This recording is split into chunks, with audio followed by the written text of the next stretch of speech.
Just so y'all know, I got my Bible right here. But so he says, so God responds to them, and he's like, will the fast I choose be like this?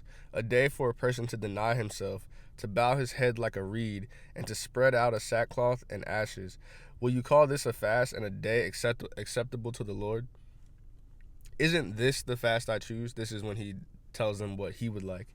To break the chains of wickedness, to untie the ropes of the yoke, to set the oppressed free, and to tear off every yoke. Is it not to share your bread with the hungry, to bring the poor and homeless into your house, to clothe the naked when you see him, and not to ignore your own flesh and blood? So this is when it gets even cooler, because if we jump over to verse 9, after he says what he thinks what God wants the fast to be like, he says, at that time when you call, the Lord will answer. When you cry out, he will say, here I am.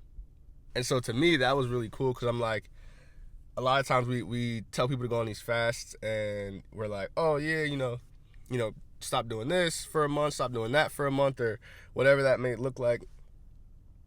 But we don't talk about the other behaviors during the fast, right? And then we're like, well, I fasted for 30 days, waiting to hear God and all this other kind of stuff. But we don't talk about, loving your neighbor during that time, or the attitude that you have towards the fast and what you're doing during the fast. It's like you can't take off a part of yourself and not put on the better part, and then think that something is going to change, right? Like it's like having a relationship, right? I can say, I'm not going to date anybody else, right? I'm exclusive to you.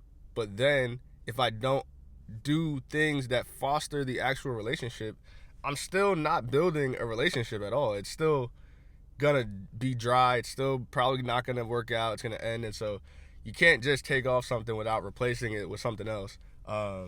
Or, doing something, actively moving towards what you want, right? This, and in fasting specifically, moving towards God. So yeah, it was just something that I was thinking about. But you guys have a good day. That was Isaiah 58, by the way, in case I didn't say it.